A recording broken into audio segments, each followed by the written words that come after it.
right. Good afternoon, everyone. Thank you so much for being here today. I'm Cynthia Benz, and I serve as Senior Vice President of Public Policy at the Personalized Medicine Coalition. Many of you are familiar with PMC, but for those of you who aren't, we are a DC-based nonprofit. We've been around for 20 years. We have more than 200 members across the healthcare spectrum. A few of our members are on the panel today. We represent everyone from patients and patient advocacy organizations, research and clinical care institutions, large and small biopharma companies, large and small diagnostic companies, clinical labs, and health IT companies and other strategic partners. You may ask why we're a coalition. We're all coming together to accelerate the paradigm shift to personalized medicine, which we believe is the solution to getting past the trial and error approach to care that we've all had to become accustomed to, and really help bend the cost curve and making sure that people get more effective and efficient care with better outcomes. We define personalized medicine as a fast-moving field where physicians use diagnostic tests to determine a person's biological characteristics that may make them predisposed to disease, help in treatment selection, and also matching that information with a person's medical history, their circumstances, and values. We were really fortunate that the bipartisan, bicameral Congressional Personalized Medicine Caucus members came together to launch the caucus in 2020. Their main goal is to make sure that as healthcare policies are taken up by Congress and as Congress considers what changes need to be made to healthcare, that personalized medicine is front and center. They've come together with PMC to host educational briefings like this. Over the years, we have focused on personalized medicine in many disease areas, from cancer and rare disease, where it's most common, to areas like kidney care, where people are less familiar with personalized medicine approaches. So we appreciate their interest in holding this briefing today on cardiology. And as many of you know, it's a fly-out day. It's why you're able to come here and have an ice cream sundae with us. But Congressman Swalwell, who is one of our founding co-chairs of the caucus, sent a video for us to play to welcome you all. So hopefully this will work.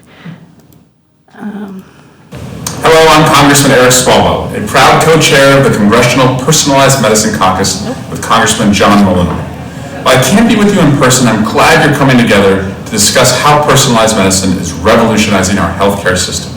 My colleagues and I understand how important it is to work together to ensure patients and providers have access to prevention and treatment options tailored more closely to a person's biological characteristics, their circumstances, and values. Since our launch, our caucus has explored personalized medicine and how it's improving the care received by people living with cancer, rare diseases, kidney disease, and mental illness. Today, you'll hear about personalized medicine and how it's changing the diagnosis and treatment of cardiovascular disease for the better. At least 18 million lives are lost each year to cardiovascular disease. 1/3 of those who suffer heart attacks do not receive help in time. And survivors, their quality of life is diminished, requiring interventions or expensive medication that present their own challenges. Advances in science are helping, though, and never before have we seen more advances of suffering from a heart attack and the treatments we can provide. Our speakers are going to highlight all of this and the role as well that AI-enabled platforms have made in identifying individuals at risk of cardiovascular problems. They will also touch on the role laboratory testing plays in lowering costs through the diagnostics of a genetic condition known as FH, which left untreated results in very high cholesterol, cardiovascular disease, heart attacks, and strokes. There's more work to be done, but because of discussions like this, we can push innovation in Western medicine farther and save more lives. Again, I want to thank all of you for being here. I want to thank the coalition for organizing this. I look forward to working with you all in the new year. Thank you. Okay. Well, you all heard his words. He looks great on my computer. And he put captions on, which is amazing. But anyway, you just heard a lot of staggering figures about cardiovascular disease in the video. A lot of you are in health policy. I know we at PMC read stat news a lot. Many of you may as well, and those that do could know that there was a 3-part series that they ran in October, and the title was, "Why Aren't We Doing Better in the Battle Against Cardiovascular Disease?" And the series was made up of excerpts from experts in a dozen of different areas, including cardiology, primary care, endocrinology, and vascular disease. In part one, the author looked back at a 2010 declaration that was made by the American Heart Association, where they said that their goal was to reduce deaths from cardiovascular disease and stroke by 20%. By 2020, deaths did decrease by 15% from what they were in 2010, but fewer than 1 in 10 Americans failed to qualify as being in ideal cardiovascular health. The author of the STAT series and the experts she interviewed didn't have an easy answer for why deaths linked to conditions like high blood pressure, heart failure, and atrial fibrillation were not falling more. Honestly, I found the first article to be pretty bleak, but I read part 2 anyway because there was a focus on what's giving experts hope. Our experts, one of the experts quoted in the second article it was Joseph Wu, who's a past president of the AHA and director of the Stanford Cardiovascular Institute. Wu said that his hope for care is that it becomes care that works for the individual person, and then he provided a history lesson. So looking back, if you went to the hospital with a heart attack in the 1950s, he said there's nothing you could do, you just lie there and you die if you die. If you go home, you get a pat on the back. Now we have stents. We have pacemakers, surgeons can do bypass, they can put in a new valve, and a whole bunch of other new technology innovations that have been developed over the past 70 years. That's why death rates from cardiovascular disease had declined by about 60%. So looking forward, Wu said there is a need for more precise medicine and interventions that work for the individual. So that's one of the reasons why we're having today's briefing, Personalized Medicine and Cardiology. It features a distinguished group of experts who will provide their thoughts on how innovations in personalized medicine are starting to move the needle on improving diagnosis, treatment, and care for individuals with cardiovascular conditions and those at risk for cardiovascular events. So joining us are Lauren Silvis, Senior Vice President of External Affairs at Tempus, Chantel Schenning, Vice President of Healthcare Transformation and Policy at Invitae, which is part of LabCorp, and Dr. Kiran Musunuru, who's Professor of Cardiovascular Medicine at the University of Pennsylvania, Director of the Genetic and Epigenetics Origin of Disease Program, Cardiovascular Institute, and the Scientific Director of the Center for Inherited Cardiovascular Disease at the Perelman School of Medicine. So welcome and thank you all for being here. So we're going to start just going down the line and asking each of you to introduce yourself, provide some background on your organization, and offer your initial perspectives on the state of personalized medicine and the diagnosis and treatment of individuals with cardiovascular disease. So we'll start with Lauren. Thank you, Cynthia, and thank you so much for having me here today. I've been working with the Personalized Medicine Coalition for a long time, from my time at FDA through the founding of this caucus with Cynthia. And it's the conversation around personalized medicine. I think we're so familiar with it in the context of rare disease and oncology, and we've made great strides there. But heart disease is still the leading cause of death in the United States. And so I'm delighted to be here today and focus on cardiovascular disease. You'll hear me throughout the day focus on the use of AI in terms of what we're doing at Tempus in addressing the death and disease, in the cardiovascular space. We're addressing this through AI primarily in 2 ways at Tempus. First, we're using AI to help identify and close care gaps. What we're doing is trying to bring to physicians' attention, an easier way to sort through all of the information in a patient's record, which could include imaging, clinical information, test results, and sort of sort through that and provide alerts to caregivers of when they may want to call in a patient who may be at higher risk and, do additional monitoring, do additional testing, point out where guidelines are calling for follow-up or potential diagnosis, and really close that information gap because there's just so much in the EHR, and it really is specific to the individual patient what their care path may be. So we have a number of solutions at Tempus that are our next platform that we use in cardiology to help providers identify patients and put them on the next step, particularly those who are at elevated risk of certain cardio cardiovascular conditions. And then we're also using AI in a different way, which is to develop what's called SAMD, for those of us who want to talk and get deep on regulatory. It's software as a medical device, and it is regulated by FDA through the medical device pathway.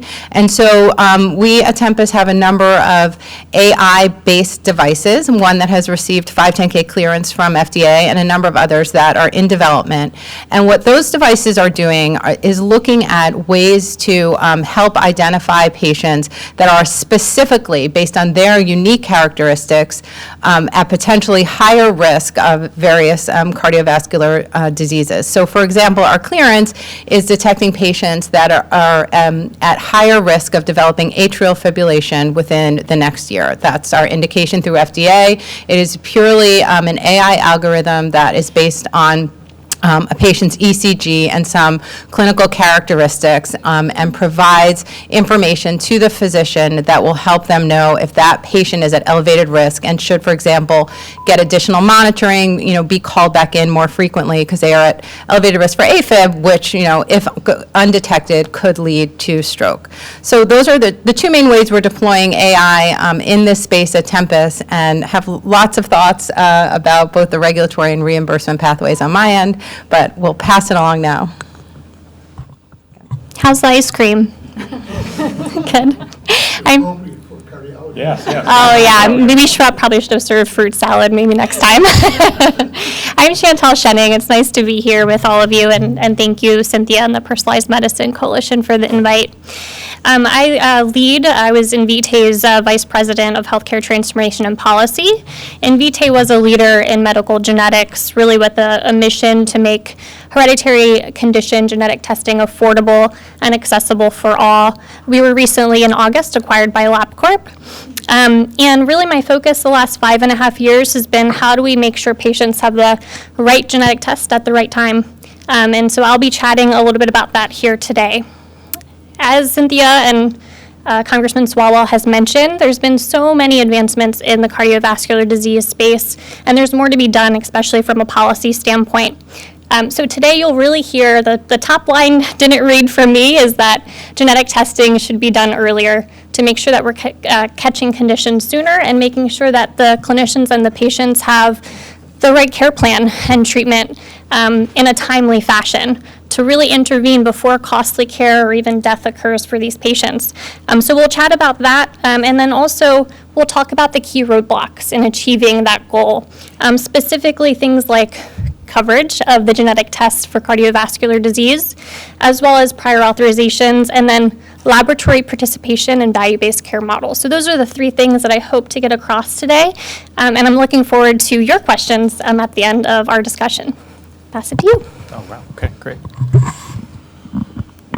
Okay, well, I'm Kieran Lucinuru. As you heard, I'm a faculty member at the University of Pennsylvania. I'm a professor of cardiovascular medicine, genetics, and pediatrics, and I'm just working my way up. As a cardiologist, I provide medical care for patients with heart disease. As a fully credentialed cardiologist, I also give you my full blessing and license to indulge in the ice cream sundae bar, because believe me, at the end of the session, I'm going straight for that. I'm getting like a banana split. Me too. We're on the same page, great. But I actually spend most of my time overseeing a research laboratory focused on developing CRISPR gene editing treatments for cardiovascular disease, heart, and stroke, as well as for devastating pediatric diseases that affect young children, even newborn infants. I do all of this at the hospital of the University of Pennsylvania, as well as the Children's Hospital of Philadelphia across the street, mostly with funding from the National Institutes of Health. Now, my personal perspective on personalized medicine is that it's come such a long way in just the past few years. I periodically come through here in one of these buildings on Capitol Hill to participate in briefings just like this one, to talk about personalized medicine or related issues. And what I can tell you is that I'm even more optimistic and excited about personalized medicine than the last time I was here, not too long ago. And really, there are three things that have happened that have brought us to the point where we're at now, where really we should all be excited. Now, first, we know how to read the genome, the collection of all 20,000 genes in every single cell of your body, very quickly and cheaply. And the reason for that is unquestionably because Congress empowered the National Institutes of Health to fund and oversee the Human Genome Project in the late 1990s and early 2000s, we're still very much reaping the benefits of that investment. And it's now become routine for patients to get their whole genome sequenced. Second, we're becoming much better at interpreting the genome, at understanding what is in any given person's genes.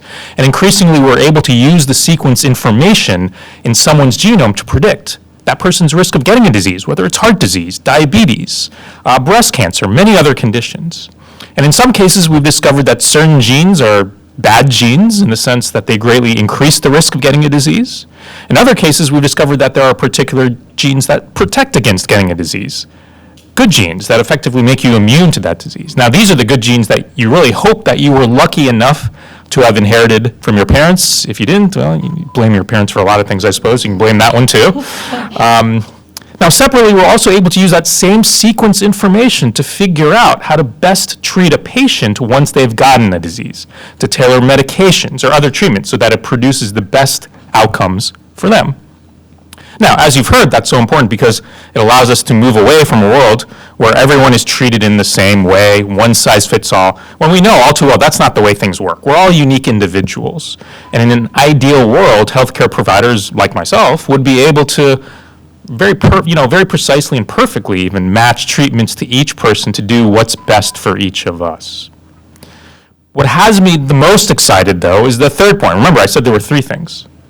We've been able to read the genome for a while now, and we're getting better interpreting the genome, and maybe we're able to say, wow, you're really likely to get this disease. But often, even if we know that, we can't do anything about it. That knowledge isn't always actionable.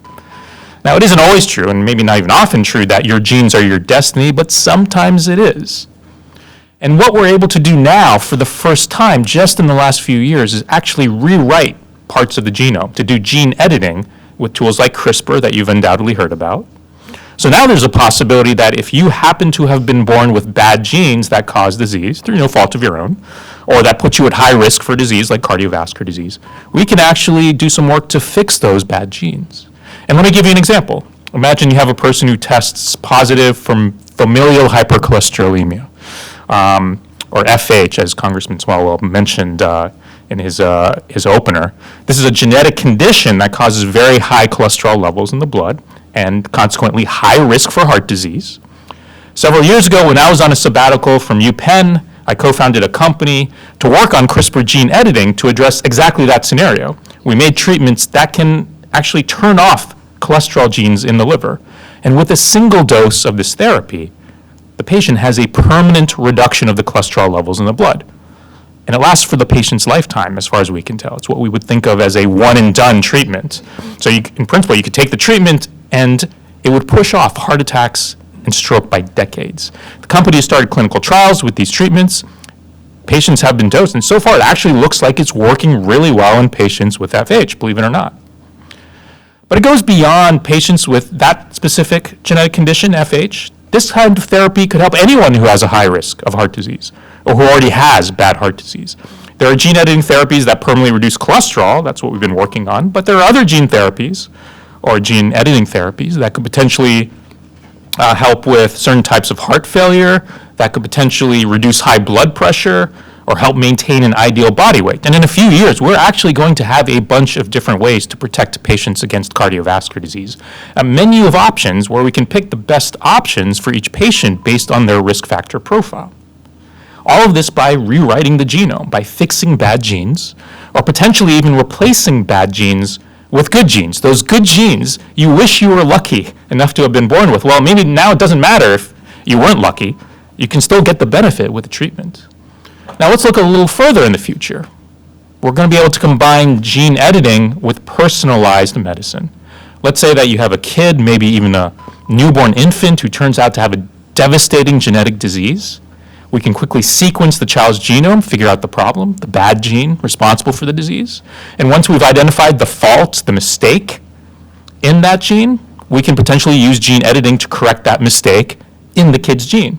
And even if that kid is the only person in the world with that mistake in that gene, utterly unique, that's okay, because we're going to be in a position soon to quickly make a bespoke therapy for just that kid to fix that mistake. And if we could treat them quickly enough, they might not ever experience any bad consequence of their disease. It would be as if they were never born with the disease, and they could live a long, healthy life. That would be, in my mind, the ultimate in personalization. That's the true fruition of personalized medicine. And if that sounds like science fiction, and I don't blame you if it does, it's going to happen sooner than you might think. My team and others are working to make that a reality right now. And if all goes well, we hope to be able to treat a very sick kid with a personalized, bespoke gene editing treatment very soon, possibly in 2025, possibly in early 2025, just right around the corner. If it happens, you'll undoubtedly hear about it. If it doesn't happen, you won't hear anything about it. But eventually we'll get there, and you'll hear about it. So speaking as a physician and a scientist, I think there's a very exciting future right in front of us. You've heard a little bit, and you'll hear more about how advances in genetic testing, machine learning, artificial intelligence, they're going to help us much more precisely identify who is at risk for which disease and for having a bad outcome from that disease, and who has a disease without even knowing they have that disease. And you've heard a little bit from me about how advances with therapeutics like CRISPR gene editing are going to allow us to treat patients in much more powerful yet tailored ways so as to maximize the benefits for each and every American. And let me just close that by saying that none of this would have happened if the federal government hadn't made a serious commitment to serious investment in biomedical research. This is absolutely not the time to take the foot off the pedal. Let's continue driving hard and go the full distance. Well, I'm fired up. I don't know about all of you. Thank you so much for the incredible introductions for all of you. Lauren, we'll start off with you. We jumped pretty quickly to the treatment side of things, but a lot of what you're doing at Tempus with your platforms and other technologies you're developing is really getting at those people who are underdiagnosed or are undiagnosed and don't really know about their condition. So can you tell us a little bit about what those conditions are and what the consequences are of underdiagnosis? No, it's such an interesting panel because I feel like we're the top of the funnel here and we're getting to the bottom of the funnel there, right? Because a lot of what we are doing is really, taking patients that are, undiagnosed, underdiagnosed, just going through a health system in the normal course of care, and we call it digital exhaust, sort of all the information that has been collected about this patient as they may be seeking care for any number of reasons. And what we can do is almost run in the background algorithms that can say, oh, well, based on this patient's latest scan, they may be at higher risk, and pull a flag where there hadn't otherwise been one. And so it's much further down. We are actually editing the gene, which I think makes this panel so interesting. But we need to start identifying those patients much sooner and much earlier. And when you think about sort of the different ways that patients seek care in rural settings, academic medical centers, at their primary care, sometimes these patients are presenting in the ER for something else, we can still help detect potential cardiac risk because our main FDA cleared device really runs on seemingly normal ECGs and then looks for patterns that are otherwise undetectable but have been trained over a long course of machine learning to say this patient is at higher risk for developing AFib as one example, and help put them on a potentially different care journey. And so we have that for AFib now, and we're pursuing 8 other structural heart conditions, and really have the potential, I hope, to eventually lead to some of the therapies that my other panelists are talking about. So it's a great way of bringing us all together, but that's, we're really, I think, the beginning of a lot of these patients' journeys through the cardiac care system. Thanks, and sorry, we got very specific instructions to speak right into the microphone. So that's why we're doing the weird handoff. But Chantal, you are going to touch a little bit on FH, which has a very clear genetic link as a condition, so it's a good example of personalized medicine. Can you talk a little bit about the role that laboratories play in helping to provide testing? Absolutely. Well, if you think about the laboratory's role, most of the care that is received in healthcare systems usually starts with a diagnostic test. Majority of the downstream care, whether it be cardiovascular disease or otherwise, when you have a diagnostic test, then that informs the clinician and patient perhaps what to do next. So really that is a key role to get more upstream, making sure that patients have access to testing. So for FH, and I'm going to quiz you all after this how to say it, familial hypercholesterolemia, we'll call it FH from here on out, is a genetic condition that my other panelists had mentioned previously that can lead to cardiovascular disease, heart attack, strokes, and even death without intervention because of the high cholesterol levels that it can present. And so oftentimes it goes undetected, and it's more common than most think. About 1 in 200 individuals actually have the genetic disorder, so roughly about 2 million individuals in the US, but they don't know about it. And they don't know about it because oftentimes you don't get access to the genetic test to be able to diagnose and determine the risk and get the necessary downstream care. And so according to the CDC, I wanted to just share a couple of stats to really make this tangible. Individuals with this genetic condition have a 22 times higher risk for costly coronary heart disease, and left untreated, heart attacks occur in 50% of males by the age of 50 and 30% of females by the age of 60. And so fortunately, genetic testing exists. Clinicians can get access to genetic testing for their patients to make sure that this condition, FH, is diagnosed more timely and can play a significant role in preventing patient harm and costly care. Like the interventions that Kieran, my colleague, had just mentioned. And so, in fact, with proper intervention, it is estimated that the risk of heart disease can be reduced by 80%. That's a lot. And so, as you can tell, labs play a critical role. It starts with getting that genetic diagnostic test more timely, more upstream in that patient's care. Laboratories can also play a critical role in care coordination and impact value-based care performance as well. And because of that role and the impact that it's had, LabCorp is participating in a lot of CMS-sponsored value-based care programs, which has demonstrated cost savings for care delivery organizations, increasing closure of care gaps, and improved patient outcomes. We're not doing it for FH right now, but we're doing it for other conditions and look forward to thinking about how does this extend into cardiovascular disease and non-CMS sponsored programs as well. Great, thanks so much. And Kieran, you talked a little bit about the work that you do in your lab, and I think that one of the things that I found so interesting when we were putting the panel together is a lot of the top of the funnel conversation is really focused on finding those folks in an adult stage and treating them chronically. And what you're talking about is really a paradigm shift to getting to people earlier and potentially, treating them differently and not on a chronic phase. Can you talk a little bit about why, the treatment of chronic disease works for some people and why it doesn't for others, and why this approach is so important? Sure. Well, let me make my first point, and this is to follow up on the point that you made, Dr. Joseph Wu at Stanford, my colleague, that 60 years ago, 70 years ago, if you had a heart attack, what I as a cardiologist would have done for you is just put you in a cold, quiet room, try not to stress you out, and basically shut the door and lock it up, throw away the key, and come back several weeks later and see if you were alive or not. I mean, I'm exaggerating a little bit, but that's basically what it is. We didn't really have any treatments. We didn't have a way of dealing with it. You had the heart attack and you either survived or not. It was basically flipping a coin, 50% chance you were going to be dead if I opened that door after a few weeks.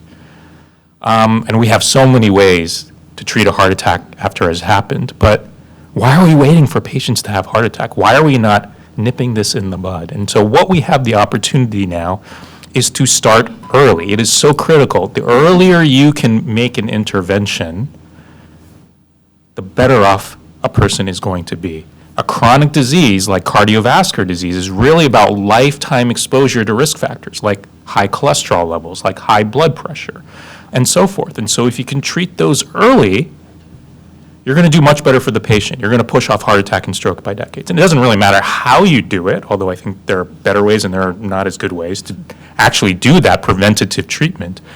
But the key is you have to treat early. And you cannot treat early unless you recognize that someone has these risk factors early. And so the importance of testing for FH, for other conditions early, and it can potentially be done very early. It could be done young adulthood. It could be done in adolescence. It could even be done in childhood, because your genome is the same on the day you're born as the day you die, unless you get some gene editing, and then maybe that rule is no longer ironclad anymore. But so that information is useful throughout your life. And so if you can intervene earlier rather than later, that's key to this whole thing. Now, how do you actually treat? Chronic disease implies chronic treatment, and that means pills every day for the rest of your life, or injections you take every week or every few weeks for the rest of your life. Or if you're lucky, there's an injection you only take every few months, but again, for the rest of your life.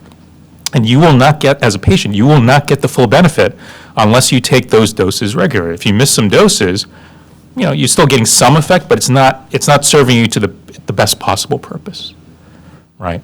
And that's a big burden to place on a patient who might never have been on medications before, and they have a heart attack, or they have a diagnosis of a new disease, and now you're telling them, oh, you really need to take pills every day or injections every few weeks, and it's overwhelming. And if you're talking about something like cholesterol, this is not something that's going to make you feel better, right? There's no tangible reward. It's a little bit different from something like Ozempic, which I think we can all appreciate. If you're trying to lose weight and have a medication that works really well because you can see the weight fall off, you see on the scale, wow, I'm losing weight week by week by week. You have a strong incentive to take it. But something like cholesterol, I don't feel any different if I take a cholesterol-lowering medication. And so the same incentive is not there. And if you're not well connected with the healthcare system, if you don't have good insurance, you may not be able to afford the copays. You may not be able to see a provider to get that prescription renewed, year in, year out for the rest of your life. So there's really, I think, a strong benefit to having at least the option of a one-time therapy where, you basically fire and forget. You take it once and it's one and done. You don't have to think about it again. That could be very, very powerful. And so there could be a paradigm where you get diagnosed very early, maybe early adulthood. You discover, oh my gosh, I have this condition, FH, or I have some other bad risk factor. I need to start thinking, doing something about it. If you have these one and done therapies that can permanently modify that risk factor, reduce your cholesterol, or keep your blood pressure under control, or keep your weight in an ideal weight, that would be transformative. Because I suspect in the fullness of time, once these therapies are shown to be safe, they will be very, very popular. Because who wants to think about taking pills or taking shots, on a recurring basis? You take that burden off the patient. You give them that one-time therapy. And you're really as aggressively you can, addressing the disease. It's going to lead to better outcomes for everyone. I actually used to work for an organization, and we focused a bit on atrial fibrillation, and one of the things that came out of the work that we did with patients is that, they're asked to take this medication and they really don't feel better. And so one of the things that one of my colleagues came up with, which I thought was really creative, is, you survive cancer, you celebrate every birthday. What do you celebrate when you take a medication to stop you from having a stroke? I mean, they actually came up with something as, let's celebrate a year without a stroke. And so it's at least a nice way to be able to put something on it, like I've been taking my medication, I survived not having a stroke this year, but I agree with you, there must be a better way. But Lauren, a lot of the AI types of platforms that you talked about, they seem really new to all of us, and they are probably pretty new to some of the healthcare institutions that are using them. How do you all think about implementation, and how have you seen them actually benefiting patients, and what are some of the barriers to implementation that you still see? Well, I think, in listening to my colleagues, we've heard the word testing, we've heard the word diagnosis, but what I'm talking about really falls into the category of screening.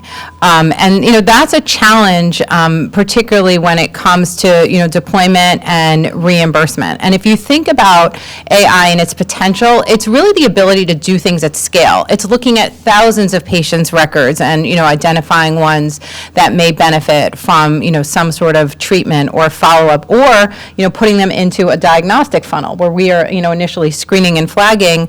We may not be making a specific diagnosis. And so, one of the challenges we're finding is that screening traditionally is not covered, for example, by Medicare unless it's, called out in the USPTF. And so, just thinking broadly about the future of AI-based, devices or screening mechanisms or, medical interventions, we really need to think about, I think, new payment pathways or new categories, because they don't always fit squarely into the, traditional interventional medical device or a diagnostic medical device, but they're really tools to help manage patients differently and ideally better. And so, that's one of the challenges I see. But, we've found, interest, across the board in terms of how these can be deployed. We announced a big study with, Medtronic in order to find patients who may benefit from interventional cardiology. We are also doing a study with United Therapeutics, looking, trying to identify and better understand patients who, may be suffering from cardio conditions so they can look at novel therapies. So what we're doing is trying to identify patients. We're also doing it for, other sponsors to help them understand, gaps in terms of, gender or socioeconomic status or race or ethnicity, who's getting care, who's getting diagnosed, and who can we find with AI that they may be missing and bring them more into the fold to give a better picture of patients who may be at risk for these diseases. So we found, a lot of interest, from folks developing therapeutics in interventions in this space in terms of using AI to understand potential other patient populations that they could work with on treatments. And Chantel, you mentioned that while FH is common, that there are a lot of people that don't get the diagnostic testing you need. And I think that it'd be really helpful for us to understand what are some of the reimbursement barriers and other challenges that you see in making sure that those patients that need the testing get what they need. Thank you, Cynthia. Yeah, I think one of the main challenges is coverage and reimbursement for the genetic test.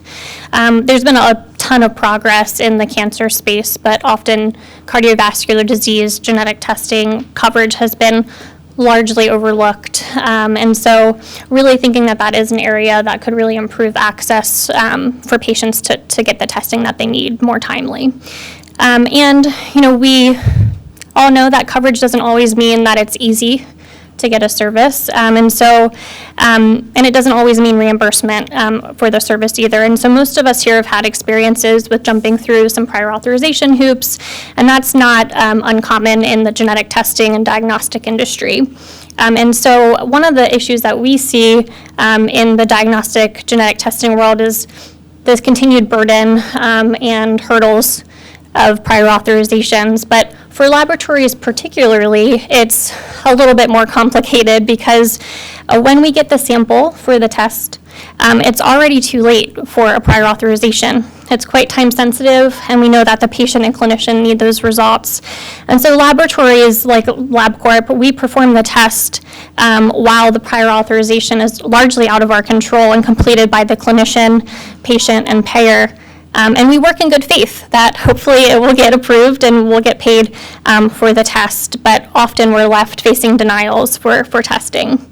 And so the cost and administrative burden on the entire system, clinicians, payers, laboratories, and patients, it's pretty significant from a prior authorization standpoint. So I would really couple, we really do need improved coverage for cardiovascular genetic testing, but as well as streamlining and reducing the administrative burden for prior authorizations. Lastly, I had briefly mentioned previous, in my comments about LabCorp participating in CMS-sponsored value-based care programs. And we have a significantly strong track record of making good improvements to both cost savings for care delivery organizations, improved patient outcomes, increased care gap closures, and really portraying that we are a good actor in providing value-based care and supporting value-based care models. But unfortunately, laboratories are actually excluded from participating in non-CMS sponsored programs. And there's a lack of anti-kickback safe harbor protections. And so we're eager to extend this impact beyond CMS sponsored programs, but we feel pretty prohibited from doing that. And so really looking to, working collaboratively across Congress, HHS, and others to make sure that we're able to do that great work, and patients that are in non-CMS value-based care programs can also benefit. Thank you. That's great. And I know that this topic in particular related to anti-kickback is something that Invitae had submitted comments to the Cures 2.0 RFI recently in the summer, and PMC also expressed concerns as well. So if anyone's interested in learning more, we'd love to share those comments with you. Kieran, you mentioned a lot about the need to continue to support NIH-funded research, not only what we've already learned, but what we learn moving forward. Can you speak a little bit more about the impact on just stagnant funding, what that's meant for the research community? Sure, absolutely. But the first observation I'll make is listening to my colleagues here speak. Wow, cracking the reimbursement problem is way harder than the science I do in my laboratory. It's like, I'd much rather be doing what I'm doing. It just feels much easier than like trying to tackle all of this. That's just the way it is, I guess. But yeah, you heard me talk and almost make a plea, like we need continued funding. We need more funding. You know, we've made over the decades this huge investment that is paying off so handsomely now. And, you know, if the spigot is closed now, that means that the new innovations are not going to come. We're not going to bring all the great work that has been done, all the advancements that have come in modern medicine. It's not going to come to fruition, and we're going to stall, and it's going to be very, very sad. You know, I also mentioned that I'm involved in a company, and, you know, there's this interesting interplay. A lot of the foundational work is done on the academic side at institutions like the University of Pennsylvania and peer institutions. And they take it, or I should say we take it, part of the way, but there's certain skills, disciplines that are required to actually develop a drug and take it through the regulatory process and get it approved and show that it's safe and effective and then market it to patients and actually get it implemented and adopted widely. I can tell you as an academic, before I was involved with the company, I had absolutely no clue how to do any of it. Like, I wouldn't even know where to begin. And my academic colleagues who've never been exposed to the industry side of things, same thing. And so it's all too easy, you know, for people to look at, wow, industry is what's really like actually, you know, making the drugs, and why should we be investing money in the academic side of things? Why should there be federal funding? Why should taxpayer money be going to this? Especially because there can be the appearance that companies, pharmaceutical companies, biotechnology companies are reaping the benefits, the rewards of that public investment, and then making large profits. And, you know, I don't really want to get into the debate, but I do want to make the point that you have to have all the pieces in place. You can't get the full picture out of the jigsaw puzzle unless all the pieces are in place. You cannot function with academia alone. You cannot function with industry alone. To actually impact human health, you have to have everything in place. You need the public support, taxpayer support, federal funding, and other types of funding on the academic side of things to really energize the science, to make the foundational discoveries, to discover things like CRISPR gene editing that no company would have ever come up with, because they would have had no reason with their very, very directed research focus, the need to respond to investors. They never would have found something like CRISPR. It was academics who were just interested in how life works, or the basic building blocks, that almost stumbled across it, and now it's becoming this incredible tool that's going to have untold positive impact on human health. That's just one example of so many examples.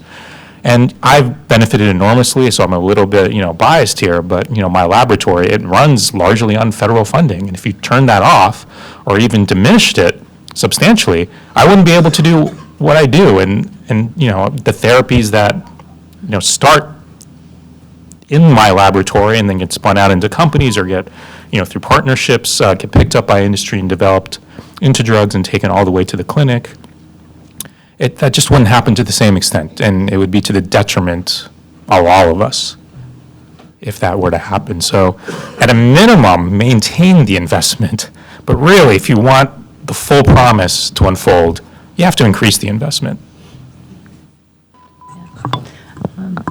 So Lauren, I know that you have talked a little bit about the regulatory pathway for AI and how that, how Tempus has navigated that. There is a lot of interest, I think, on the House side and the Senate side through their AI working groups to look at ways to put more guide rails around how AI is utilized. But healthcare uses for AI is always held up as the banner for what's good about AI. So can you talk a little bit about that, both how you all have navigated the regulatory process and what your thoughts are on how the House and Senate are handling AI regulation?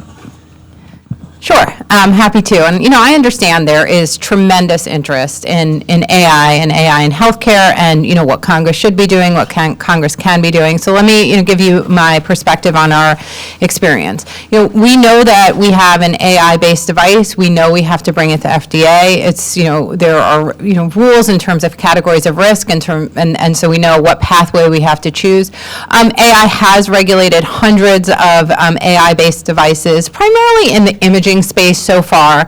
And so the more you see sort of multimodal inputs where you're seeing imaging plus clinical information plus other sources of data combined, that has been more of a challenge for the agency. But we've worked with them. We've presented at public meetings. It's a good conversation in terms of how to think about the AI that we are bringing to them. And we've also had some educational discussions with FDA where we are trying to explain in the context of what we're doing, where you're able to look at patients at scale, thousands of patients, and identify specific patients that may be at higher risk. You're going to see a slightly different benefit-risk calculation than you could for a pure diagnostic. We're not necessarily saying this patient has this condition. We're saying across these thousands of patients, here are some that you should pay more attention to. We're not calling for any specific intervention, but it is a little bit of a different type of device performance than the agency may be traditionally used to. So that's some of the interesting regulatory conversations that we're having about them with these AI-based devices, because our device is purely algorithm-based, machine learning training that we presented to them and got through clearance. And, there are other devices that are seeking, sort of similar pathways with FDA. So what I've described to you is a highly regulated space. We have a quality system. We have, post-market reporting. We have labeling requirements. There's a lot that goes into having an FDA-regulated device that's AI-based. So, when I've had conversations generally about what Congress should be doing on AI in healthcare, I like to say we're already heavily regulated. We know that we have to bring these things through FDA. And, I also want to point out that the data that we are using to train the AI is subject to HIPAA. So we understand how to use de-identify patient data, research records in order to help develop our AI. So to the extent that there's interest in working on AI in healthcare, I think it's important to, treat that a little bit differently than consumer-based AI. Some of the broader applications of AI that, may be regulated, maybe not. I'm not an expert there, but I can tell you in healthcare, there's a lot of rules of the road. We are working with FDA, and, they are certainly interested in, developing policies, and we want to be part of that process. But I think the starting point should be that AI in healthcare, has a lot of the rules of the road already that should be accounted for in any broad legislative efforts there. And so I'm just going to ask one more question to go down the line, and please feel free to ask any questions of your own, because we still have time. But Chantel, we have a few weeks left of this Congress. It's coming up short, but if you had something that you would want Congress to do, what would it be in the short term? And then thinking to next year, what do you think they should focus on? Yeah, I think you'll hear similar threads of what I've been sharing with you today. I think the three specific areas that I would encourage to better support personalized medicine for cardiovascular disease would be, first, we would welcome the opportunity to work with Congress and HHS to remove laboratories from the exclusion list and allow laboratories to participate in value-based care models more broadly beyond CMS-sponsored value-based care programs. The second thing would be creating coverage and reimbursement. That's really critical to getting patient access to these tests, and really making sure that they have timely care coordination after the result. And so we do encourage Medicare and Medicaid coverage for those genetic tests. And then lastly, the third thing that I would leave you with is reducing the administrative burden and prior authorization, so we can make sure that patients are getting the results timely and being in the best interest of the entire healthcare system. Thank you. And Lauren, what would you like to say? I mean, yes, I should say, in oncology, we do run clinical laboratories, so it's been incredibly helpful to have that perspective, here as well. And, we do agree that there's a lot more we can do. Our clinical laboratories operate primarily in the oncology space, but, could tremendous potential if we remove some of those barriers. And I think I said a little bit earlier, but, in an ideal world, we really look at the reimbursement for AI, separately, because it doesn't really fit in, a box, a perfect box right now, and it can be transformative, but it probably needs a separate pathway, for folks to consider, different ways of payment when you're, identifying patients at scale. And Karen, it sounds like support for NIH is one thing that you'd like to be high on the list, but is there anything else that you'd like Congress to focus on? Well, I'll just emphasize it again. Funding, funding, funding. In my view, there is no higher priority that Congress, that the federal government, there's no greater investment than in human health, the health and well-being of all Americans, live longer and healthier lives. What higher priority is there for all of us? And I'll go back to the one point I made earlier. There's still only 1 in 10 people are in ideal cardiovascular health in the United States. So this is not a small issue that we need to tackle and need to invest in. It continues to be an incredibly huge problem. Are there any questions from the audience?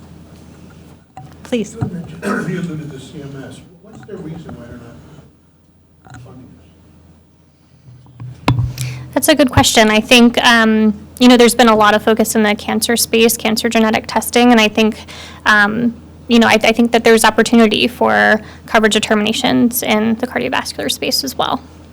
What's the reason why not? I'm not. What's the reason they use? Yeah, I'm not sure, but I'm happy to follow up and gather more insights on that. Cynthia, do you know? Do you have any insights? No. Or anybody else in the audience that might have insights? What's the cost in dollars? Well, I think, it's interesting. I think, it obviously depends on the fee schedules, but, I do think that it's worthwhile taking a look at the improvements in care and the reduction in cost of care by doing the test earlier, doing the interventions earlier. If you think about just FH alone, 2 million individuals, we could reduce risk up to 80% for those individuals of very costly care. So I think about it as there's tremendous offset that is much greater than the small amount that it would cost for providing the test. That's a great idea. Anyone else? Please. Bioethics is a huge topic right now, and with your gene editing therapy with CRISPR, do you think that there's going to be any barriers to getting that into the more mainstream, being able to provide it to more people, bringing down cost, simply because there is the possibility that bad actors could end up using it for things like changing your eye color or that sort of thing?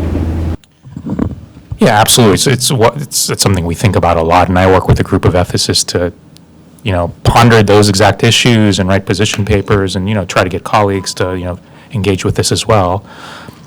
Look, any cutting edge technology has the potential for misuse, right? So what I'd really like to see is that we appropriately prioritize good uses of the technology and not clamp down so much that the only room there is for anyone to operate are bad actors in other countries that don't have, sufficient regulatory apparatuses or have any oversight at all, which is, has played out in various ways over the last few years.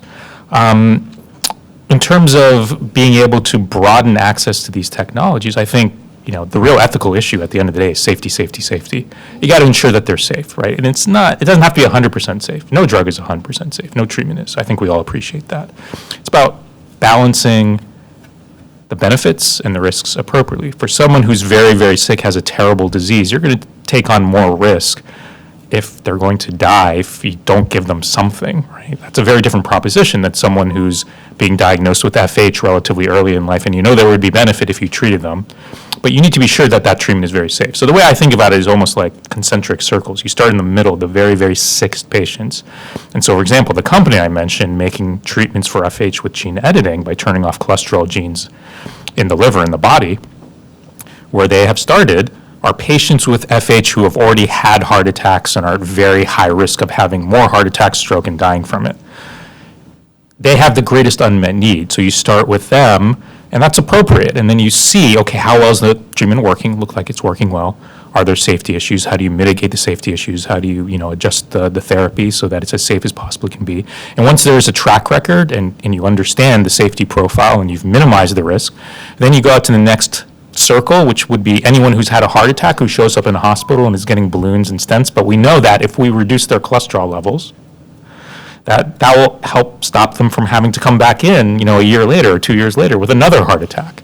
Now, you can give them prescription for cholesterol-lowering medications, but the truth of the matter is no one really likes taking pills every day. And so many studies have shown that even if you give them prescription, as soon as they leave the hospital after that heart attack, a year later, half of them are no longer taking the medication. Medications don't work if you don't take them. So one-time therapy, again, I think that's almost like a perfect use case. Before they leave the hospital, they get the one-time therapy, and then they're protected for the rest of their lives. And then once you have enough safety data there, once you have a very, very, very safe form of the treatment, then you can start to think about what we call primary prevention. Let's not wait for people to get heart attacks. Let's treat early, especially if you end up getting screened and diagnosed with something like FH. If it's really safe, then I think it's a winning proposition to get treated early and then protect you for the rest of your life. How many years do you expect it'll take to get to that primary prevention stage? That's a great question. I mean, it's not going to happen overnight. It's not going to happen in 5 years, probably not in 10 years. But, I think as we get more experience, 20 years from now, I think is reasonable. The FDA right now with genetic therapies, gene editing, they're sort of mandating 15 years of follow-up just to be absolutely sure there's not unintended consequences down the road. So that's probably the time frame we're talking about. But, we've been talking a lot about disease. We've been talking about FH. But you think about it, like this kind of treatment, it would work in anybody. Right? It would reduce, if I gave it to you now, it would reduce your cholesterol levels on the order of 60%, and that would be true for the rest of your life. Once it's down forever. And even if you're not at any particular risk now, this is the leading cause of death, not just in the United States, but even in low and middle income countries, right? So the potential impact's huge. If this was really, really safe, you could deploy it across a population. Anyone who would want to take it could take it. You wouldn't have to take it. But if you did, let me tell you, you'd be a winner. You would live longer on average, much longer than someone who didn't take it. So you could actually have a huge impact once we do get to the point where it is truly safe and we feel confident about giving it broadly through a population. That's great. Ed, did you have a question? Okay. So I just want to go back on the CMS piece. Just real curious about, we know that medical innovation has not kept pace. Well, the current public reimbursement system, particularly CMS, has not kept pace with the speed of medical innovation. And we've seen that with Sovaldi and Avaldi and recent cures for, infant, I guess it was genetic blindness and sickle cell anemia. So these are just recent cures. So if we're talking about these potential cures, I know that there is probably like a end result reimbursement system that's been discussed, I think, and I think what CMS continues to wrestle with is how do we objectively quantify, what a proper reimbursement structure should look like for these personalized medical innovations, and I'm thinking that maybe just more in the commercial space, they have been looking at this. Maybe even some state Medicaid systems, even like Oklahoma, has reviewed this.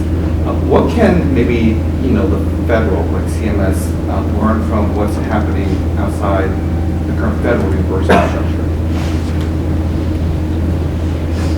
Or you want to?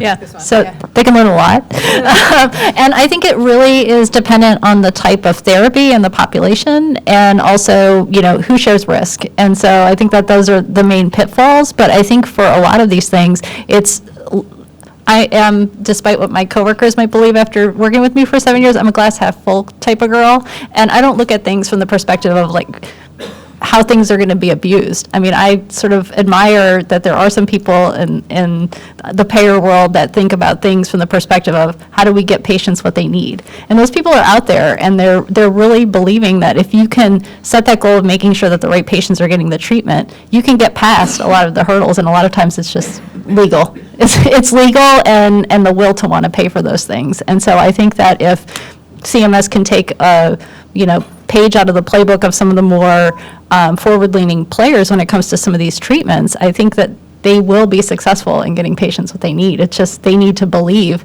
that this is where we need to go, and somebody needs to help them work through whatever those challenges are. And, one of the things that we've seen with the sickle cell model that CMS recently announced is that there are things that can be done by CMS that can't be done in the private space, like, fertility treatments. Companies can't offer fertility treatments, and they really can't be worked into any of the agreements. I mean, CMS actually has incredible power to be able to do more than they're already doing, and so it's on all of us to say, you got to do it. So, long-winded answer, but I don't know if anyone has anything else they want to share. Well, as a resident science nerd here, I'm not sure I'm qualified to talk about such issues, but, I'll make a couple of observations, right? I mean, part of the issue is here, we're thinking about these things as medical therapies, but really the better way to think of them is as interventions, as procedures. It's almost like, molecular surgery, if you want to think of it in those terms. And, again, I'm talking about stuff I don't really know about, but it seems to me, if someone gets, bypass surgery because they really have really bad heart disease, I assume that gets reimbursed in some fashion or another, right? And the system understands that, yes, it's this one-time procedure that's going to have a very long-term benefit.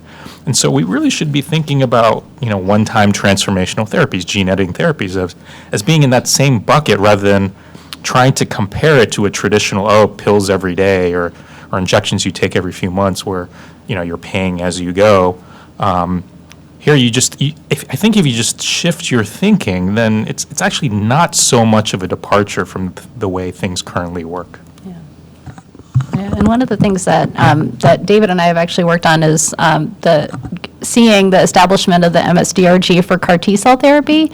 And that was really interesting because it was ultimately the patient advocacy groups that leaned on CMS to say, look, the challenge here isn't necessarily with reimbursing for a drug. The problem is all of the things that go around what you need to do to make that treatment and then deliver them to patients and then manage any sort of adverse events that they have from that. And that part of the process, the physicians weren't being made whole. And so I think CMS recognized that, and that's why when they established their MSDRG for CAR T-cell therapy, it was one of the most generous they've ever had. Still not 100%, but it's way better than they have for any other MSDRG that's out there. So they can do it if they want to.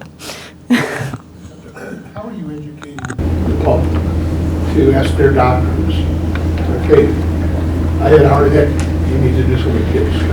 How are you educating so that the grassroots starts to save lives? Yeah, I mean, that's a great question, and, groups like the patient advocacy group that I came to PMC from, they have done a wonderful job of doing an outreach campaign to older adults, not just with this, Year Without a Stroke campaign, but also recognizing when there are new treatments, that those are things you need to ask your physician for. And, when there was the the DOACs, the direct oral acting, you can say it better than I can. It's a DOAC. Anticoagulant, Yeah, anticoagulant. It was an alternative to warfarin, and they were a little bit more expensive than, going to your pharmacy for warfarin, but for a lot of older patients, they did have a better safety profile and potentially could give them better results than what they would have achieved being on warfarin. And, with warfarin, a lot of people would have bruising and bleeding and, things that they could see, but they weren't really feeling better. And so they had an educational campaign that went right to patients and said, these treatments are out there and you should ask your doctor for them. So I think that's a huge role patient. And I should say it worked, because nowadays, like the patients I take care of in the hospital, we rarely use warfarin anymore. It's DOACs for almost everyone. Yeah. I would just also add that, laboratories play a critical role in educating clinicians and patients as well. So making sure that they're informed of the latest genetic tests, for example, sharing, clinical guidelines, helping to inform clinical guidelines. So we also play a role in helping to educate. Yeah, and from our perspective, it's about getting doctors and patients to understand like individual risk, unique risk profiles. Do get more data about your unique health condition. Wear your Apple Watch, turn on the AFib thing, or get a Zeo patch. Like wear these monitors to have a better understanding of your individual risk, and think about cardiac care not just I need to lower my cholesterol and lifetime on a lipid, but there are other things you can do to monitor and take interventions as appropriate to address your individual risk. All right, well, there's a question in the back, please. So, heart attacks and sickle cell shows differently within minorities. So I just wanted to know, how have you guys used your knowledge to make sure that personalized medicine is showing up in the ways that we don't know much about, like minorities? Like we know it looks different within Black women, but how are you guys using this knowledge to make sure it's actually efficient? Yeah, I can just speak from a genetic testing standpoint. At Invitae, we heavily invested in making sure that our data is really does capture a diverse population. And so what that data is then used for is result interpretation. So we have served over 5 million patients, and we have one of the largest, most diverse data sets across different ethnicities to make sure that the results that we're providing to patients are the most accurate and most meaningful to them. And so what we're able to do is, looking through clinical records, like looking through EHRs, just identify, undiagnosed or underdiagnosed patients, and then we can, match up racial, ethnic, gender, and geographic disparities to provide that information to get, a better look at who are those underdiagnosed or undiagnosed patients that are already existing in our healthcare system. That's the ALERT study that I mentioned that we launched, which we are, really excited about, multi-center, but it's specifically looking at disparities in diagnosis. And, from my side, which is mostly the research side, but you have to start thinking about it now, because we don't start thinking about it now, it's going to be a recurring issue, resounding all the way, through future years and decades. And so what I'd really like to see with something like gene editing is the technology is agnostic. You can correct, in principle, any variant in any gene that causes any disease, right?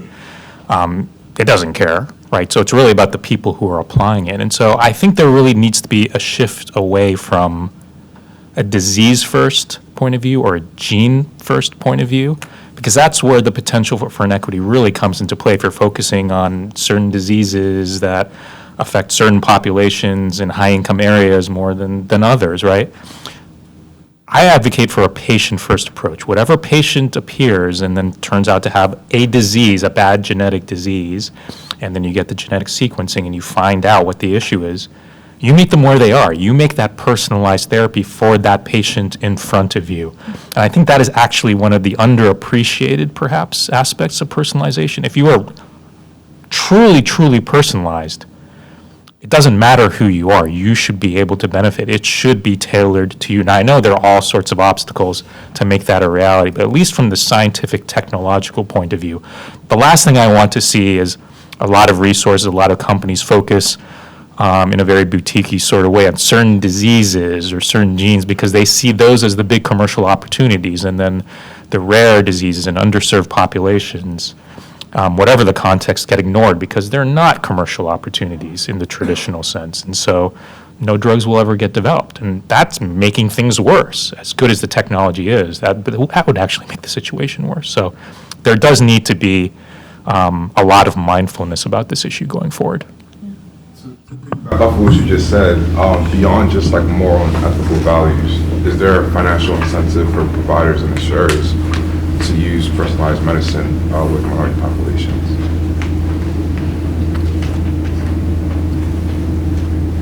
Others can would perhaps say- speak to that better than I can, but As far as we know, no, there's no financial incentive for providers or for patients to have access to these treatments. I don't think there's anything that's standing in the way of it, but I think that, from our perspective, writ large, the challenges are just broad challenges with coverage, broad challenges with, thinking of the paradigms like Lauren was talking about with AI and their use of tools for screening.